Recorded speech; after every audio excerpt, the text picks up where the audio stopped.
দর্শক, শীতের আবহাওয়ার খবর আপনাদেরকে জানিয়ে দিব। সারা দেশের যে সার্বিক চিত্র, আমরা ঠাকুরগাঁ জেলার খবর এই মুহূর্তে জানবো এবং কুমিল্লার খবর জানবো।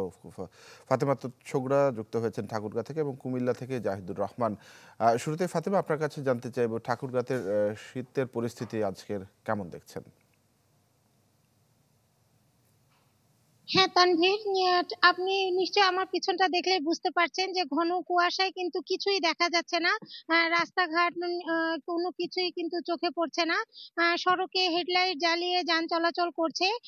তো এই নিয়ে বরাবরই ঠাকুরগাঁয়ে শীত বেশি পড়ে, যেহেতু এটা উত্তরাঞ্চল এবং হিমালয়ের পাদদেশে অবস্থিত।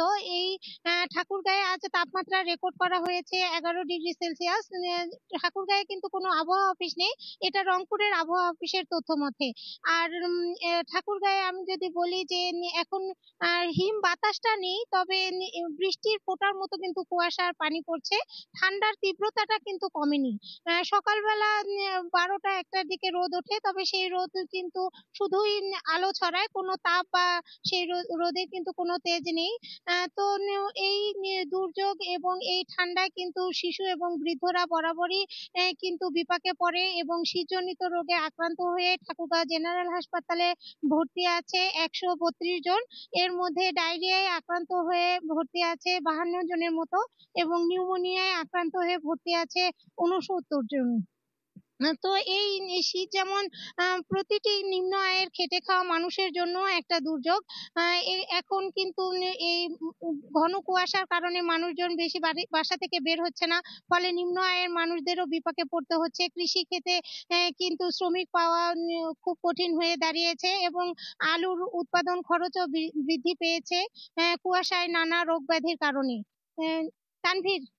জি ফাতেমা, অনেক ধন্যবাদ আপনাকে আমাদের সঙ্গে যুক্ত হওয়ার জন্য। দর্শক, আমরা ঠাকুরগাঁর খবরাখবর জানছিলাম। ফাতেমা ছোগড়া জানাচ্ছিলেন, তিনি ঘন কুয়াশার কথা বলছিলেন এবং মানুষের দুর্ভোগের কথা জানাচ্ছিলেন।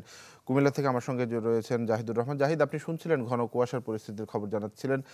ঘন কুয়াশাতে কিন্তু সড়কগুলো, আমাদের মহাসড়কগুলো কিন্তু অনেকটা অনিরাপদ হয়ে ওঠে এবং যানবাহন চলাচলে ব্যাঘাত ঘটে, অনেক দুর্ঘটনার খবর আমরা পাই।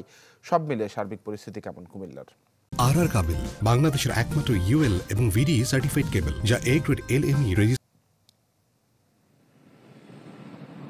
তানভীর, গত কয়েকদিন ধরে কিন্তু কুমিল্লার যে মহাসড়কগুলো রয়েছে সেখানে কিন্তু আমরা দেখেছি যে আপনার কুয়াশার প্রভাব কিছুটা আগের চেয়ে বেড়েছে। বিশেষ করে আপনার গত 3-4 দিন ধরে আমরা দেখেছি যে আসলে বিকাল থেকে যখন রাত্র হয়ে যায় তখন কিন্তু বিভিন্ন যে খোলা জায়গাগুলো রয়েছে সেখানে আমরা দেখেছি যে আসলে কুয়াশায় ঢাকা থাকে এবং যারা এই সড়কগুলো দিয়ে চলাচল করেন, যাত্রীবাহী যানবাহন এবং অন্যান্য যে পরিবহনগুলো রয়েছে, তারা কিন্তু আসলে খুব আস্তে আস্তে করে গাড়ি চালিয়ে থাকেন এবং এতে করে কিন্তু দেখা যাচ্ছে আপনার ধীর গতিতে কিছুটা যানজটও কিন্তু আমরা লক্ষ্য করছি মহাসড়কের বিভিন্ন স্থান, বিশেষ করে রাত্রিকালীন সময়।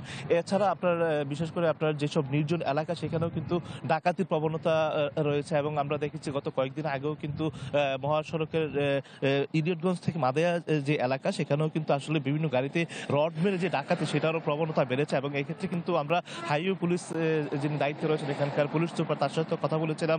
তিনি বলছেন যে আপনার যে কোনো সমস্যায় যেন সরাসরি তারা হাইওয়ে পুলিশকে তাৎক্ষণিক যোগাযোগ করে এক্ষেত্রে তারা আইন শৃঙ্খলা নিয়ন্ত্রণের পদক্ষেপ নেবেন। তো বলা যায় যে আসলে মহাসড়কগুলো ক্রমান্বয়ে অনিরাপদ হয়ে উঠছে, বিশেষ করে রাত্রিকালীন সময়ে। এক্ষেত্রে আপনার চালকদেরকেও হাইওয়ে পুলিশের পক্ষ থেকে বেশ পরামর্শ দেওয়া হয়েছে যেন তারা হেডলাইট জ্বালিয়ে রাত্রিকালীন সময়ে আপনার তারা চলাচল করেন এবং নিরাপদ দূরত্ব থেকে এবং তারা যেন 8-10টি গাড়ি একসাথে চলাচল করেন সেটাও কিন্তু হাইওয়ে পুলিশের পক্ষ থেকে পরামর্শ দেওয়া হয়েছে। তো এই ছিল কুমিল্লা থেকে সর্বশেষ। তানভীর। জাহিদ, ধন্যবাদ আপনাকে আমাদের সঙ্গে যুক্ত হওয়ার জন্য। জাহিদুর রহমান জানাচ্ছিলেন কুমিল্লা থেকে।